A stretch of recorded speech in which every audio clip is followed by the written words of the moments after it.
안녕하십니까. 오늘은 굿뉴스로 시작합니다. 뉴질랜드의 첫 한인 장관이 탄생했습니다. 아무리 저 멀리 뉴질랜드 얘기라 합니다만은 해외에서 이민 생활하고 있는 우리 미주 한인의 입장에서는 이런 게 절대 먼 나라 얘기가 아닌 것으로 받아들여지고 있습니다. 자, 어제 라디오 뉴질랜드에 따르면 뉴질랜드의 수도 웰링턴에 있는 그 정부 청사에서 열린 새 정부 출범식에서 중도 우파 국민당의 멜리사 리, 한국 이름 이지연, 올해 57살입니다. 이지연, 미국 이름은 멜리사 리. 멜리사 리 의원이 경제개발부, 소수민족부, 그리고 미디어통신부 등 이 세 개 부서의 통합장관으로 임명됐습니다. 그는 2008년에 국민당 의원으로 선출되면서 정계에 진출을 했었는데요. 지난달에 열렸던 총선을 통해서 6선 고지를 올랐습니다. 6선 의원이 됐는데, 그런데 이번에 장관으로 발탁된 것입니다. 멜리사 리, 한국 이름 이지연 장관님은요, 그런데 정말 아주 감동적인 장면도 우리에게 선사했습니다. 그 이지연 장관은 어제 그 장관 선서를 했는데 영어와 한국어로도 이 장관 선서문을 읽어서 장례에서 아주 큰 박수를 받았습니다. 그는 취임식 직후 SNS에 한국어로도 장관 선서를 하게 됐던 게 난 너무나도 자랑스럽고 뿌듯하다라고 소감을 전했습니다. 멜리사 리 장관은 1966년생으로 한국에서 태어나서 말레이시아에서 자란 후에 1988년에 뉴질랜드로 이주했습니다. 이후 뉴질랜드에서 기자, 앵커 등으로 활동을 하면서 뉴질랜드 국민들 사이에서 큰 인기를 얻는 유명인으로도 잘 알려져 있습니다. 네, 굿뉴스를 먼저 전해드렸고요. 이제 연중 최대 쇼핑 대목을 맡고 있는 미국. 그런데 미국은 온라인 쇼핑 사기가 기승을 부리고 있습니다. 특히 온라인으로 짝퉁 명품 등 위조 및 가짜 물품을 속여서 팔고 잠적하거나 판매 사이트들이 갑자기 문을 닫는 등 그런 사례가 잇따르고 있어서 이 한인 소비자들의 각별한 주의가 요망된 상황입니다. 연방이민세관단속국은 최근 소비자들에게 가짜 물품을 판매해온 온라인 쇼핑 사이트들에 대한 대대적인 단속을 벌이고 있다라고 밝혔습니다. 당국에 따르면 이들 사이트들이 판매를 해온 그 물건들을 보면 전자기기는 물론이요, 보석, DVD, 그리고는 심지어 명품 의류까지 다양하게 판매하고 있는 것으로 알려졌습니다. 쇼핑 시즌의 그 대부분의 사이트들이 큰 폭의 할인을 하고 있다는 점을 악용해서 이건 원래 진짜 좋은 건데 대폭 할인해서 판매한다라는 식으로 해서 이 가짜 상품을 진짜 상품을 크게 할인하는 것처럼 속여서 판매한 뒤에 일정 시점이 되면 사이트를 폐쇄하고 도주하는 수법을 쓰고 있습니다. 한인 피해자도 발생하고 있습니다. LA 한인 김모 씨는요, 연말 선물 구입차 지난주에 온라인 사이트들을 검색하다가 블랙 프라이데이와 사이버 먼데이를 앞둔 50% 특별 세일 그 배너를 보고 혹해서, 본인 표현에 혹해서 한 온라인 웹사이트에서 운동복을 주문했다고 합니다. 그런데 며칠 뒤에 그 받아본 운동복은 그러나 가격 대비 너무나 터무니없이 형편없는 품질이었고 사진과도 완전히 달라 보였다고 합니다. 그래서 환불 요청을 하기 위해서 물건을 구입했던 웹사이트에 다시 접속해보니 이 웹사이트는 이미 감쪽같이 폐쇄된 후였다라는 것이었습니다. 김 씨는 가격이 그럴듯해서 별 생각 없이 구매 버튼을 눌렀는데 완전 사기를 당했다라면서 이 온라인 쇼핑은 반드시 믿을 만한 사이트에서 해야 하는 것을 다시 한번 절감하게 되었다라고 말했습니다. 주의하시기 바라겠습니다. 자, 돼지로부터 옮는 신종 인플루엔자 변이 바이러스에 사람이 감염된 사례가 영국에서 보고됐습니다. 이건 굉장히 긴장해야만 하는 그런 상황입니다. 돼지에서 사람으로, 다시 말해서 동물에서 사람으로 옮겨붙었다는 것은 상당히 심각한 문제입니다. 자, 돼지 인플루엔자의 인체 감염은 영국에서는 처음 있는 일로 영국 당국은 전염의 범위와 핵심 고리, 그리고 중증 위험성 등을 확인하는 데 지금 주력하고 있습니다. 영국의 보건안전청은 돼지 인플루엔자 바이러스 H1N2의 인간 감염 사례를 최종적으로 확인했다라면서 이 내용을 세계보건기구에 즉각 통보했다라고 전했습니다. 이 돼지 인플루엔자 바이러스는 사람에게 발병하는 독감의 흔한 유형인 신종 인플루엔자 A형 바이러스가 변이를 일으킨 것입니다.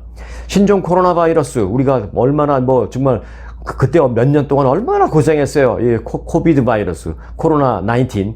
이 신종 코로나 바이러스도요, 사실 동물들 사이에서 옮다가 사람에게도 전이된 그런 케이스였지 않습니까? 그래서 이번에 영국에서 돼지 인플루엔자가 사람에게 감염됐다라는 소식은 전 세계 의료계를 지금 바짝 다시 한번 긴장시키고 있습니다.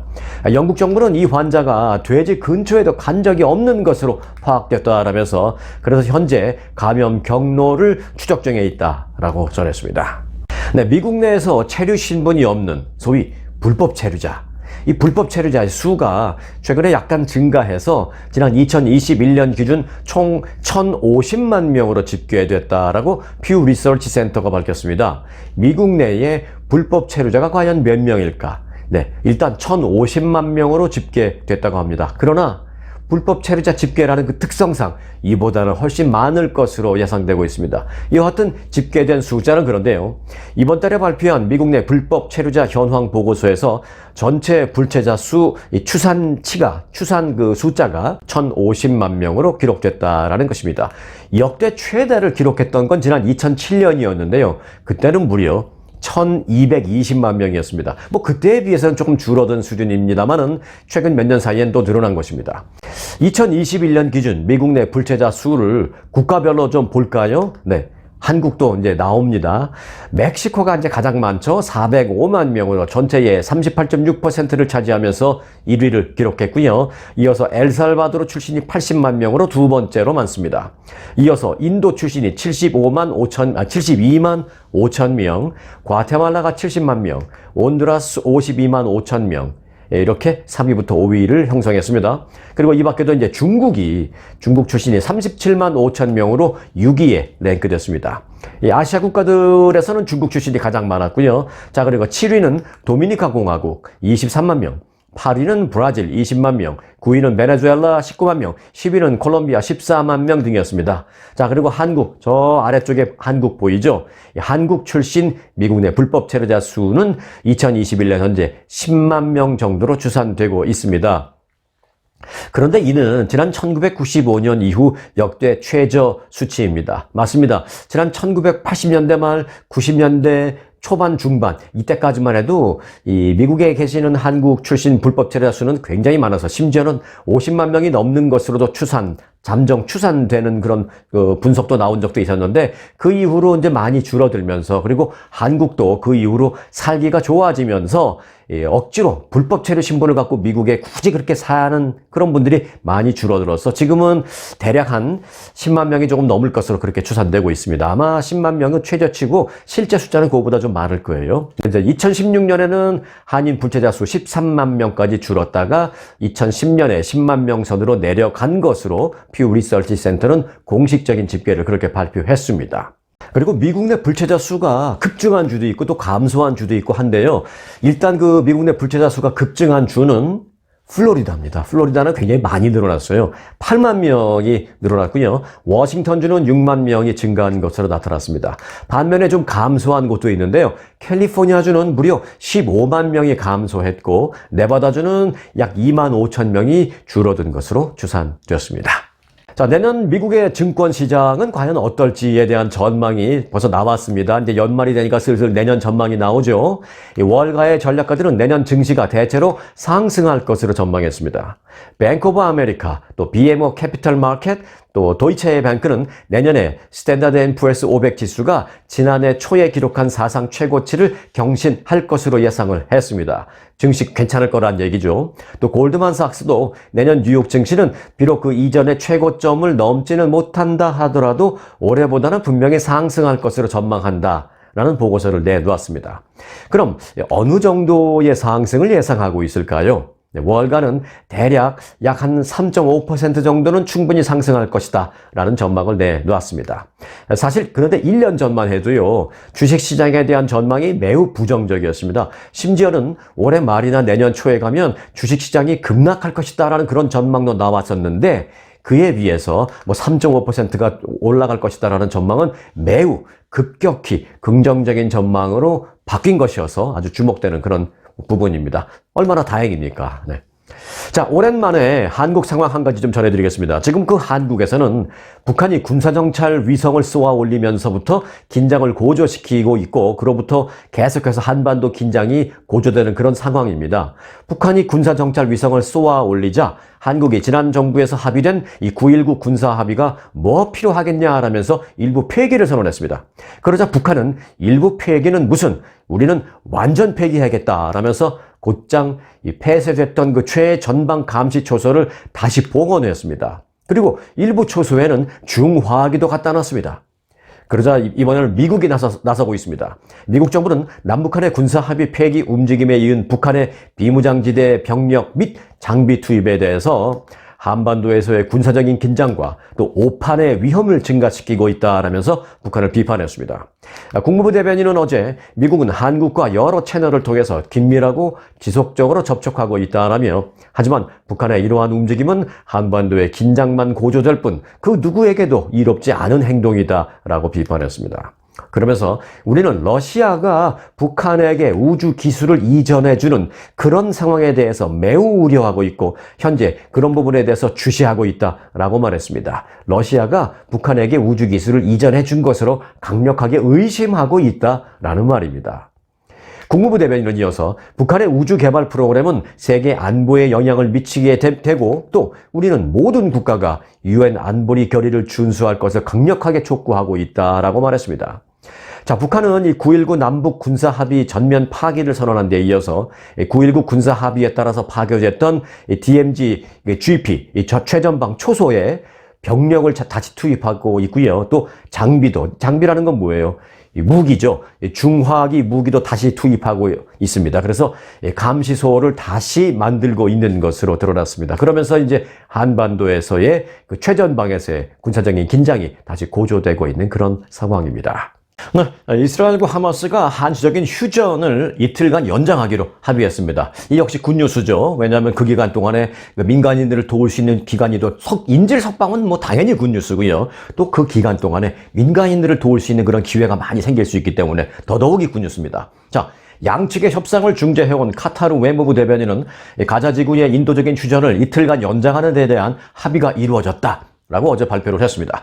이로써 지난 24일 오전 7시에 시작이 되었던 이스라엘과 하마스 간의 나흘간의 휴전은 현재 시간으로 30일 오전까지 이어지게 됐다는 반가운 소식입니다. 또 한시적인 종전 합의에 따라서 하마스와 그 이스라엘은 기존의 그 합의 내용 있죠. 인질 1명당 팔레스타인 수감자 3명, 이런 석방 이것도 계속할 것으로 보인다라고 밝혔습니다. 하마스는 휴전 첫날이었던 지난 24일부터 26일까지 3차례에 걸쳐서 사흘간 이스라엘 인질 총 39명을 풀어줬습니다. 하루에 13명씩 3일. 그리고 이스라엘은 그의 3배수인 팔레스타인 수감자 117명을 석방했습니다. 한시적인 휴전의 연장 소식이 알려지자 바이든 대통령은 휴전 기간에 팔레스타인 민간인에 대한 인도적인 지원을 최대한 늘리도록 노력하겠다라고 밝혔습니다.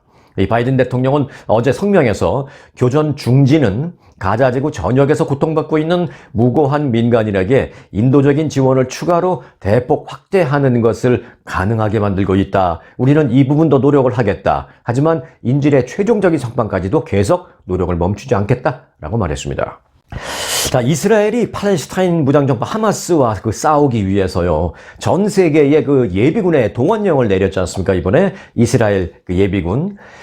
이 예비군 동원령을 내린 이후에 미국에 살고 있는 미국인이 약 10,000명 정도 전쟁에 참전했다라고 워싱턴 포스트가 오늘 보도했습니다. 이 보도 내용에 따르면 이스라엘이 지난달 예비군 36만 명을 소집한 이후에 미국에 거주하던 이스라엘인 약 10,000명이 군복무를 위해, 그리고 이번 전쟁에 참전하기 위해서 이스라엘로 들어갔다라는 것입니다. 이 가운데 최소한 8명의 미국 국적자가 이스라엘군에서 복무하다가 이번에 사망한 것으로 국무부는 파악하고 있습니다. 이 작년에 발표된 한 조사에 따르면 늘 평균적으로 한 1,200명 정도의 미국인이 이스라엘 군에 복무하고 있습니다.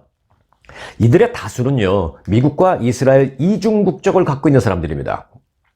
또는 미국 국적을 갖고 있지만 이스라엘 군에 복무하면서 그 복무 기간 동안 또 이스라엘 그 국적을 가질 수 있는, 즉 이중 국적자가 될 예정자, 이 둘 중에 한 명입니다. 미국, 이스라엘 이중 국적을 이미 갖고 있거나 아니면 이스라엘 군에 복무하면서 이스라엘 국적도 추가로 받는 이중 국적 예정자이거나 이런 사람들입니다. 여하튼 이번 전쟁에 미국 국적을 갖고 있는 사람들이 약 10,000명 참전을 했다라는 내용입니다.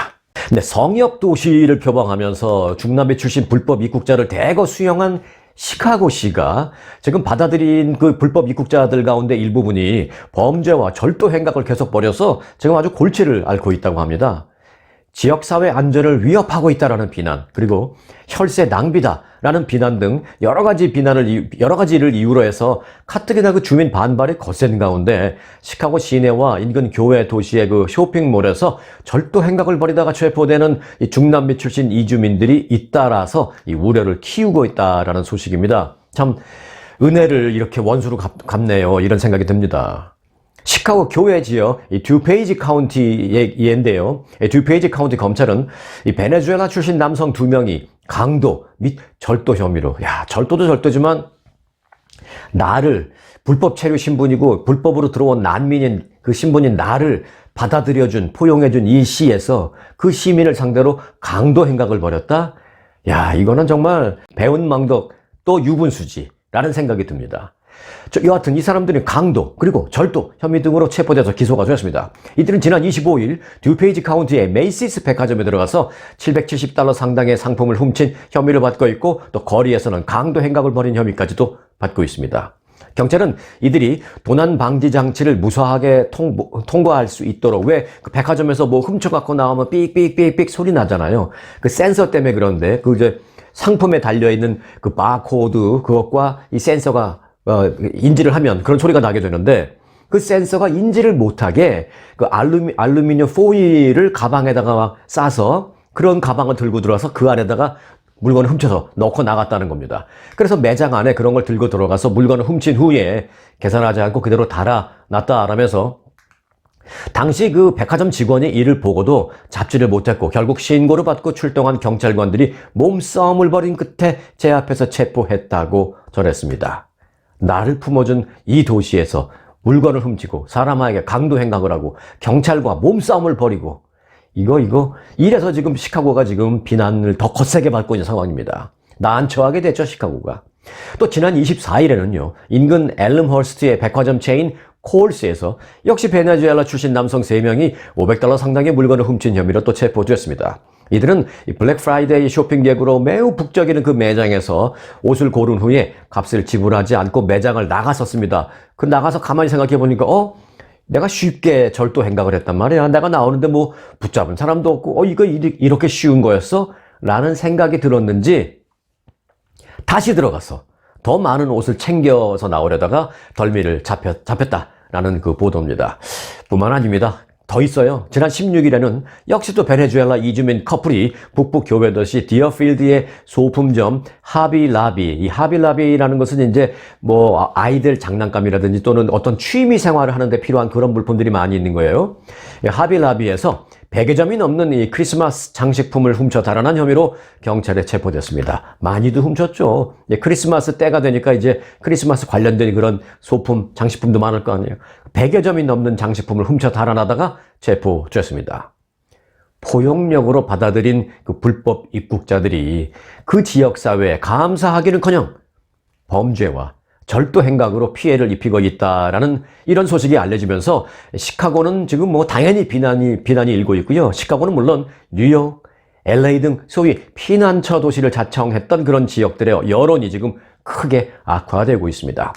그리고 결국은 사태가 시정부와 시민들의 법정 싸움으로도 확대됐습니다. 중남미 출신 불법 입국자 수용 문제를 둘러싼 시카고시 당국과 주민들의 갈등이 결국 법정 싸움으로 번졌다라는 소식입니다. 시카고 언론들 보도에 따르면 시카고 남부 주민들이 시카고시 당국의 이 불법 입국자 임시 수용소 조성 계획에 반발해서 소송을 제기했는데 첫 재판이 어제부터 시작이 됐습니다.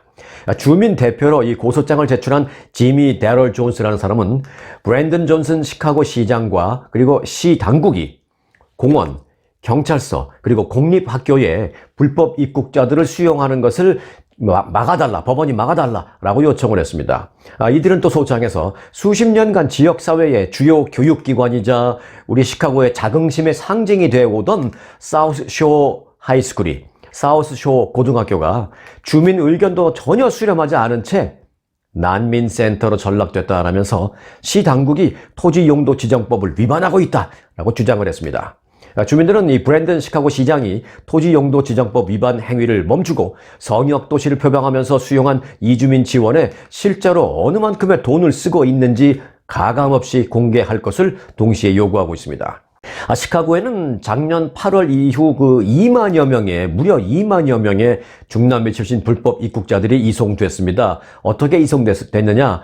텍사스 등지에서 불법으로 넘어온 사람들, 텍사스에서 버스에 태워가지고 시카고로 갖다 떨어뜨려 놓은 겁니다. 왜? 시카고는, 우리 도시는 피난처 도시니까 받아들이겠다 해서 텍사스가, 그래? 그럼 받아들여.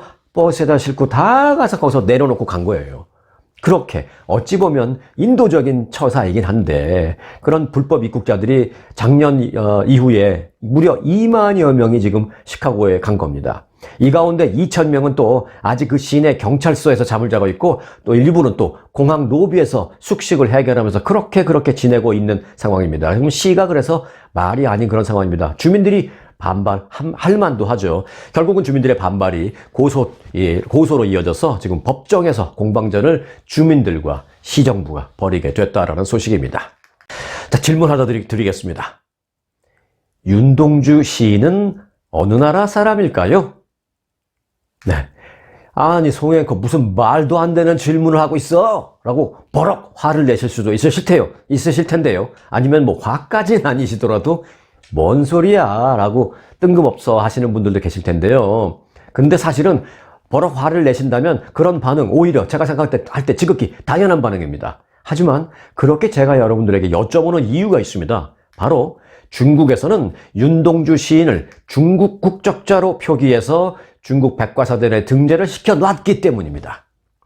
중국의 최대 포털 사이트인 바이두 백과사전이 윤동주 시인을 소개하면서 국적은 중국, 민족은 조선족이라고 표기를 한 것입니다. 예를 들어서 미국으로 본다면 구글에서 쳤더니 그렇게 나오는 거고, 한국으로 친다면 네이버에 들어가서 검색을 했더니 그렇게 나오는 거랑 똑같은 겁니다. 중국의 그 검색 사이트에서 그렇게 나옵니다.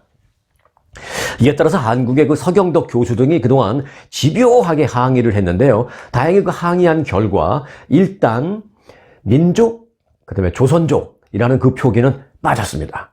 서경덕 교수는 윤봉길 의사에 이어서 안중근 의사 그리고 윤동주 시인까지 바이두 백과사전이 민족을 조선족이다라고 왜곡했는데 이를 일부 시정하게 만들었다라고 밝혔습니다. 그러면서 안중근 의사를 조선족으로 표기한 것은 지난 9월 대외적인 공론화를 통해서 없애는 데 성공을 했다라며 꾸준한 항의와 공론화를 통해서 윤동주와 관련된 조선족 표기가 드디어 삭제됐다라고 덧붙였습니다. 하지만 아직도 큰 문제는 여전히 남아 있습니다. 아직 윤동주의 국적을 중국으로 표기하고 있다라는 점 때문입니다. 이 부분은 매우 아쉽다라고 말한 이 서경덕 교수는 지속적인 항의와 공론화를 통해서 반드시 국적도 한국으로 바꿀 수 있도록 최선을 다할 것이다 라고 강조했습니다. 중국이 왜 윤동주 시인을 중국 국적자라고 표기를 했을까요? 그만큼 윤동주 시인이 위대한 시인이었다라는 것을 그들도 인정하는 겁니다. 하루속히 윤동주 시인의 국적을 중국에서도 중국 제외 나머지는 다 한국 시인인지 알고 있어요. 이번에 그 윤석열 대통령이 영국 방문했잖아요. 영국 방문했을 때 그 찰스 왕이 그 윤동주 시인의 시를 영어로 읽었습니다. 윤동주 시인이 한국 사람이라는 생각을 안 했다면 왜 읽었겠습니까? 지금 그러니까 중국 빼고 나머지는 다 윤동주 위대한 시인이 한국 사람이라는 걸 다 알고 있습니다. 중국만 지금 저러고 있는데 중국 내에서도 이제 국적이 당당하게 한국으로 바뀌기를 좀 기원하고 그때까지 서경덕 교수님이 애써주시기 바라겠습니다. 우리는 서경덕 교수님 응원하고요. 자, 앞으로 한국 국적 항공사, 그러니까 대한항공, 아시아나, 그리고 에어프레미아 또 있죠. 요즘 그런 한국 국적 항공기 여객기에 타면 이런 안내문을 추가로 듣게 되실 겁니다. 함부로 비상문을 열어서는 안 됩니다. 라는 내용의 안내 방송을 들을 수 있게 됩니다. 지난 5월이었죠. 그 착륙 중이던, 완전히 착륙한 게 아니고 상당히 공중에 있는 상태, 착륙을 시도하던 중이던 아시아나 항공 여객기에서 한 승객이 갑자기 비상문을 강제로 열려고 하다가 그래도 겨우겨우 승무원들에게 제압이 되면서 일단 위험한 상황을 모면한 그런 사건이 있었습니다. 이 사건 이후에 한국 정부가 새롭게 개정안을 발표했습니다. 비상문 임의 조작에 따른 항공 안전 위협 상황을 방지하기 위해서 모든 항공기는 이륙 전 안전 안내 방송을 통해서 비상문을 강제로 열려고 하는 행위는 처벌 대상이다라는 공지를 의무적으로 하게 되었습니다. 현재 항공사들의 이륙 전 의무 안내 방송에는 이런 내용이 들어있습니다. 기내 흡연 안 됩니다. 그리고 전자기기 사용, 이륙과 착륙 때 안 됩니다라는 내용, 그리고 승무원의 업무를 방해하는 행위 등은 형사처벌 대상입니다. 라는 내용이 되어 있는데 여기에다가 비상문을 강제로 오픈하려고 하는 행위 역시 처벌받게 됩니다라는 내용이 추가된다라는 것입니다. 항공기 안내방송에 승객이 항공기의 보안이나 운항을 저해하는 그 출입문이나 또는 탈출구 또는 기기의 조작을 막 시도하는 그런 경우에 항공보안법에 따라서 최고 10년 이하의 징역에 처해질 수 있다라고 합니다.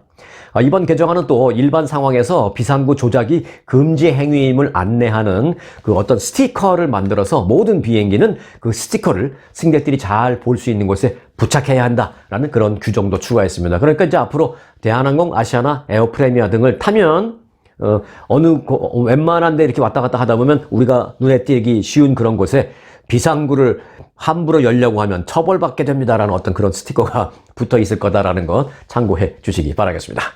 네, 이어서 보너스 뉴스 전해드리겠습니다. 오늘 보너스 뉴스의 제목은 2030 부산 세계 박람회입니다. 오는 2030년에 부산에서 세계 박람회가 열릴 수 있게 될지 아니면 못 열리게 될지 오늘 최종 결정이 내려집니다. 어쩌면 여러분들이 영상을 보시는 시간이 언제인지 모르겠지만 보시는 시간에 따라서 또 뭐 결정이 나 있을 수도 있어요. 이게 조금 시간이 딱 정해진 건 아니기 때문에 그렇습니다. 왜냐하면 투표가 한 번 있을 수도 있고 두 번 있을 수도 있고 뭐 그게 좀 지연될 수도 있고 그렇기 때문에 아마 뭐 새벽에는 쉽지 않을 텐데 오늘 오후쯤 되면 아마 결정이 나 있을지도 모르겠습니다. 자, 여하튼 스토리는 이렇습니다. 한국의 부산은 2030년 세계 엑스포를 유치하기 위해서 사우디아라비아의 리야드 그리고 이태리의 로마와 그동안 치열한 경쟁을 벌였었습니다. 현재는 한국과 사우디가 유력한 가운데 1차 투표에서 3분의 2를 얻는 도시가 나오면 그대로 결정이 되고요. 만일 3분의 2 이상 득표 도시가 없이 1, 2, 3위가 그렇게 결정되면 1위와 2위가 결선 투표를 이제 갖게 되는데요. 한국은 최소한 결선 투표는 갈 것으로 예상하고 있습니다. 지금 분위기를 보니까 이태리는 거의 뭐 좀 포기한 그런 모양새를 보이고 있습니다. 자, 그래서 한국이 결선으로 갈 것으로 예상되는데 이 경우에 사우디와 한국이 결선에서 겨루게 되면 결선에서는 이태리를 지지했던 국가들의 표를 우리 한국이 끌어올 수 있지 않을까 이런 전략도 갖고 있고 또 그런 기대감도 갖고 있습니다. 지금까지 182개국을 상대로 한 프리젠테이션이 모두 4차례 있었고요. 어젯밤에 마지막 5차 프리젠테이션까지 했습니다. 그런데 이제 각국은 왜 이토록 세계 박람회를 유치하려고 혈안이 되어 있는지 사실 오늘 그 부분을 알아보려고 잠시 이제 보너스 뉴스로 이 이슈를 가져왔습니다. 자, 왜 이렇게 세계 박람회를 하려고 각국은 치열하게 돈을 들이면서 경쟁을 벌일까요? 궁금합니다. 그래서 알아봤습니다. 먼저 경제적인 효과가 우선입니다. 부산시에 따르면 2030년 세계 박람회를 유치할 경우에 무려 61조 원 이상의 경제 효과가 예상된다라고 합니다. 물론 이제 부산시 얘기입니다. 그런데 이제 몇 가지 예도 있어요. 실제 예. 지난 2002년 한일 월드컵이 있지 않았습니까? 그때 한일 월드컵의 경제적인 효과로 이벤트가 대회가 모두 다 끝난 후에 추산해 보니까 한일 월드컵의 한국 쪽의 경제적인 효과가 약 17조 원 정도로 추산이 됐습니다. 그런데 이번에는 그보다 한 4배 수준이 될 것이다 라는 것입니다. 자, 뿐만 아니라 한시적이나마 한 50만 개 이상의 일자리도 창출될 것이다 라는 관측이 나옵니다. 이는 물론 이번 박람회를 유치하려고 하는 부산시가 발표한 내용이니까 뭐 전적으로 긍정적인 측면만 부각한 것이겠습니다만은 성공적으로 행사를 마쳤을 경우에를 그런 걸 전제로 하면 경제적인 효과가 큰 것만은 분명한 사실입니다. 뭐 61조 원 예상이다라고 했는데 뭐 61조 원이라는 효과가 좀 과장됐다라는 일부 시각도 있기는 있습니다. 하지만 막대한 경제적인 효과 자체를 부정하는 시각은 없습니다. 자, 한국은 앞서 말씀드렸다시피 한일 월드컵 이해도 있고요. 그리고 가까운 이해가 또 있습니다. 지난 2018년 평창 동계올림픽을 치렀는데 그 평창 동계올림픽 당시 29조 원의 경제 유발 효과를 체감한 것으로 추산이 됐습니다. 그리고 이제 2002년 한일 월드컵 때 말씀드렸죠. 그때 17조 원의 경제적인 이익을 거뒀다는 것. 자, 부산 엑스포는 그런데요. 지금까지 제가 예를 들었던 평창올림픽 또 한일 월드컵 그런 어떤 올림픽이나 월드컵 등의 행사보다도 이 엑스포 세계 박람회는 행사 기간이 훨씬 깁니다. 또 그런데다가 산업적으로 첨단 기술에 초점이 맞춰지는 그런 행사인 만큼 더 큰 수익을 기대할 수 있다는 게 중론입니다. 실제로 월드 엑스포를 유치한 다른 국가들도 수십조 원의 경제적인 파급 효과를 거둔 바 있습니다. 대표적인 예가 2010년 상하이 엑스포입니다. 당시 역대 최대 규모인 무려 7,400만 명의 관람객이 상하이 엑스포를 찾았는데요. 관광 수입으로만 52조 7천억 원을 거둬서 총 110조 원 규모의 경제적인 이익을 창출한 것으로 추후에 그렇게 추산이 됐습니다. 이는 중국의 GDP를 무려 2%포인트나 끌어올리는데 기여했다라는 평가를 받고 있습니다. 예를 들어서 중국의 GDP가 성장률이 7%다, 6%다 그러면 이게 거기에 더해서 2%포인트가 올라가는 그런 역할을 했다라는 것이죠. 하지만 그 60조 원대의 기대 효과를 한국이, 부산이 이제 실현하기 위해서는 해야 할 일도 많이 있습니다. 예를 들어서 가장 중요한 게 사후 활용 방안이 뒷받침되어야 합니다. 사후 활용 방안. 예를 들면 이렇습니다. 앞선 지난 2012년도에 여수 엑스포가 있었고요. 그리고 그보다 더 시간이 가면 1993년도에 대전 엑스포도 있었습니다. 그때 그 행사 당시에는 큰 주목을 받았지만 행사 때는 그런데 행사가 다 끝나고 난 다음에는 관련된 시설들이 매해 적자를 면치 못하는 그런 실정을 보였습니다. 그러니까 돈을 들여서 많은 걸 지었는데 행사 때만 딱 쓰고 행사가 끝나니까 그걸 활용할 데가 없어가지고 결국은 적자를 면치 못했다는 것이죠. 이런 거를 잘 해내야만 경제 효과를 거둘 수 있다는 것입니다. 올림픽이나 월드컵도 때마다 이벤트가 끝나고 나면 주요 시설이 방치되는 그런 문제가 늘 도마에 오르고는 합니다. 꼭 한국이 아니라 다른 나라도 마찬가지예요. 자, 그래서 이 같은 우려를 불식시키기 위해서는 도심 내에 있는 기존에 있는 그런 인프라를 적극적으로 활용하는 방안을 만들어야 되고요. 그리고 박람회를 위해서 물론 새로 건설될 시설이 많이 있을 터인데 그 새로 건설되는 각종 시설을 행사가 끝난 후에도 충분히 사용 가능하게 하는 그런 플랜이 있어야 합니다. 또한 이 경제적인 효과와는 별개로 문화와 외교적인 위상이 강화되는 그런 측면 당연히 빼놓을 수 없는데요. 지난 여름 그 새만금 잼버리 대회처럼 푹푹 빠지는 그 뻘밭 위에다가 텐트를 치게 만든다든지 또는 너무 살인적인 무더위 때문에 그에 대한 대처가 미흡해서 아이들이 푹푹 쓰러져서 병원에 실려가는 그런 대원들이 속출하는 등등의 이런 사실상 실패한 잼버리 대회라는 평가를 받게 된다면 국가의 위상을 강화시킬 수 있는 좋은 기회를 오히려 역효과로 끝내게 될 수 있기 때문에 이런 점도 간과해서는 안 될 것입니다. 자, 어찌됐든 이제 오늘 안에 이제 최종 결정이 내려지게 됩니다.